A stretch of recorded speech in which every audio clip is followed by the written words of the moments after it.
વડોદરાના તરસાલી બ્રિજ પાસે અકસ્માત સર્જાયો। ડમ્પર ચાલકે સ્કૂલ રિક્ષાને લીધી અડફેટે। કેટલાક બાળકોને નજીવી ઈજા પણ પહોંચી છે। સદનસીબે અકસ્માતમાં કોઈ જાનહાનિ નથી થઈ। અકસ્માત સર્જાતા લોકોના ટોળે ટોળા એકઠા થવા લાગ્યા। સ્થાનિક લોકો દ્વારા બાળકોને સુરક્ષિત રીતે રિક્ષામાંથી બહાર કાઢી લેવાયા છે।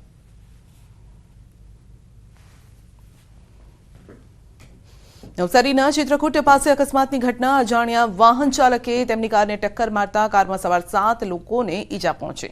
આ અકસ્માતમાં મહિલા ગંભીર રીતે ઈજાગ્રસ્ત થઈ છે, જેને સારવાર માટે ખસેડવામાં આવી। સારવાર દરમિયાન મહિલાનું મોત થયું છે। મહિલાના મોતથી પરિવારમાં ગમગીનીનો માહોલ છે।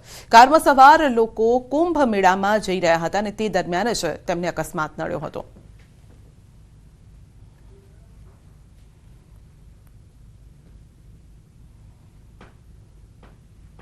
યાત્રાધામ અંબાજીમાં મેગા ડિમોલિશનની કામગીરી પૂર્ણ। અંબાજીમાં શક્તિ કોરિડોર માટે નડતરરૂપ દબાણો દૂર કરવાની કામગીરી પૂર્ણ કરાઈ છે।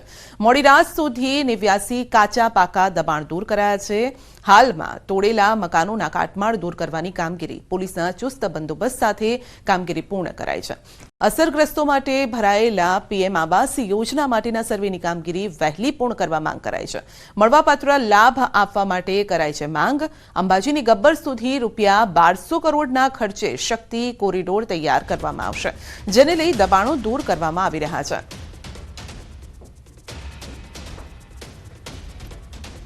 તો 89 કાચા પાકા મકાનોને દૂર કરવામાં આવ્યા છે। જે કોરિડોર બની રહ્યો છે તેને લઈને એ જગ્યાની જરૂર છે। અંબાજીમાં મેગા ડિમોલિશનની કામગીરી હવે પૂર્ણ થઈ। શક્તિપીઠ અંબાજી ખાતે જે અંબાજીથી ગબ્બર સુધીના શક્તિ કોરિડોરની કામગીરી શરૂ થનાર છે, તેને લઈને જે અતિક્રમણ એટલે કે દબાણની કાર્યવાહી ગત રાત્રે મોડી રાત સુધી કરવામાં આવી હતી। લગભગ 89 જેટલા જે કાચા પાકા મકાનો હતા તેમાં ડિમોલિશનની કામગીરી મોડી રાત સુધી કરી અને 89 જેટલા જે દબાણો છે દૂર કરવામાં આવ્યા હતા। અને હાલ તબક્કે જે રીતે આપણે જોઈ રહ્યા છીએ કે જે દબાણની કામગીરી કરવામાંથી મોડી રાત સુધી દબાણ દૂર કરવામાં આવ્યા હતા। અને હાલ તબક્કે જે કાટમાળ છે એ કાટમાળ ખસેડવાની કામગીરી હાલ તબક્કે ચાલી રહી છે। કહેવાય છે કે અહીંયા જે અસરગ્રસ્તો જે હતા એ અસરગ્રસ્તોના જે પીએમ આવાસ યોજના હેઠળ જે ફોર્મ ભરાયા છે એ ફોર્મની વહેલી તકે કામગીરી પૂર્ણ થાય અને ત્યાં જે લાભ મળવાપાત્ર જેટલા પણ હોય તેમને વહેલી તકે જે પીએમ આવાસ યોજના હેઠળના જે મકાનો મળવાપાત્ર હોય તે અમને વહેલી તકે તેવા પણ એ અસરગ્રસ્તો એ માંગ કરી રહ્યા છે। અને હાલ તબક્કે કહી શકે કે મોટો જે કાટમાળ છે 89 મકાનોને એને દૂર કરવાની પણ કામગીરી પૂરજોશમાં શરૂ થશે। મહેન્દ્ર અગ્રવાલ, ન્યૂઝ 18 ગુજરાતી, અંબાજી।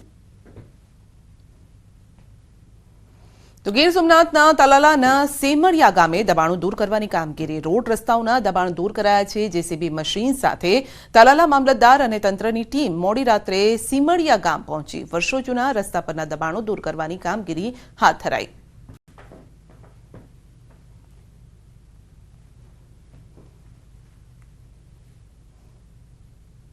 અમદાવાદના ઓઢવ રબારી વસાહતમાં દબાણ મામલે AMC standing committee chairman Devang દાણીનું નિવેદન છે। તેઓએ કોંગ્રેસની નીતિને બેધારી ગણાવી છે।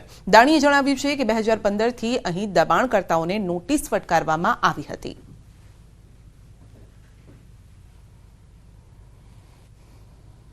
જનહિતમાં ત્યાંના લોકોની પણ રજૂઆત આવતી હતી। પરિણામે જે ખુલ્લી જગ્યા હતી, કોમન એમ્યુનિટીઝના જે પ્લોટો હતા, ત્યાં આગળ આ લોકો દ્વારા દબાણ કરવામાં આવ્યું અને પરિણામે કોર્પોરેશન દ્વારા નોટિસો આપ્યા પછી તે દબાણ દૂર ન થતા તે દબાણને હાલમાં દૂર કરવાની પ્રક્રિયા ચાલુ છે। આમાં કોઈ પણ જાતની કોઈ પણ સમાજ પ્રત્યે રાજકીય કિનાકોરી હોતી નથી। રાજકોટના કોઠારિયામાં વ્યાજખોરોના ત્રાસથી યુવાનનો આપઘાત। 35 વર્ષના અલ્પેશભાઈ સાકરિયાએ કરી છે આત્મહત્યા। આપઘાત પૂર્વે બનાવ્યો હતો વિડીયો। બિલ્ડિંગ નિર્માણના કામ સાથે જોડાયેલો હતો યુવક અને 22 લાખથી વધુની રકમ વ્યાજ પર લીધી હતી। પઠાણી ઉઘરાણી અને ત્રાસ આપતો હોવાનો આરોપ લાગ્યો છે। યુવાને કંટાળી સુસાઇડ નોટ લખી આપઘાત કર્યો છે। પરિવારજનો દ્વારા જવાબદારો સામે કડક કાર્યવાહી કરવાની પણ માંગ થઈ રહી છે। વધુ અપડેટ મેળવીશું સંવાદદાતા અંકિત પાસેથી। જે અંકિત, યુવાનનો આપઘાત કારણ શું સામે આવી રહ્યું છે અને આ સામે કોઈ કાર્યવાહી થઈ છે? ખાસ કરીને વાત કરવામાં આવે તો રાજકોટ શહેરમાં વધુ એક વ્યાજખોરોના ત્રાસના કારણે 35 વર્ષીય યુવક છે અલ્પેશ સાકરિયા, તેને પોતાનો વારો આવ્યો હોવાનું છે તે સામે આવ્યું છે।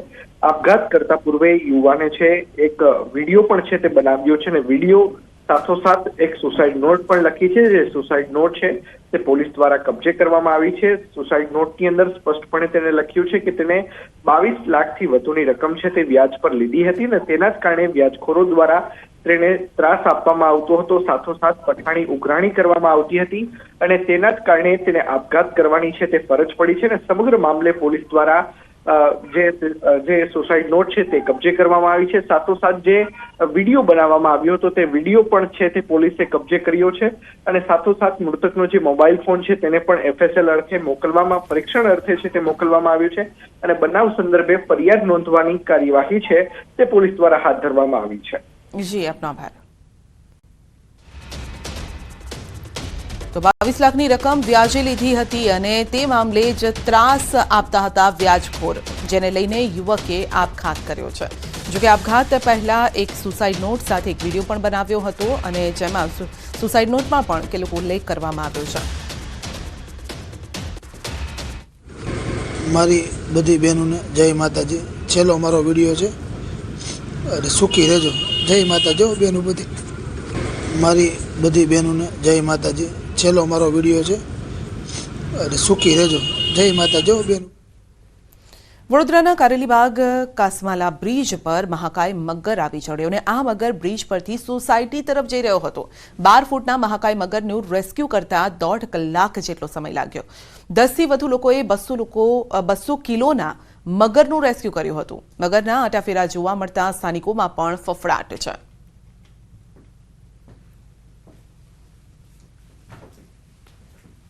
મગરને મહાકાય મગર હતો અને એ મગર રોડ ઉપરથી નીકળીને સોસાયટી તરફ જતો હતો. સોસાયટી તરફ જતો હતો ત્યાંથી જે લોકલ્સ લોકો છે એ લોકોને જોતા જે મગર યુટર્ન મારીને ફરી એ રોડ ઉપર આવીને બેસી ગયો હતો.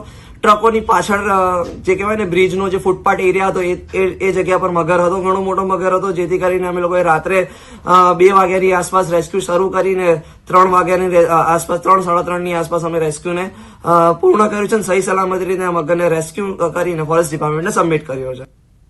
અમરેલીમાં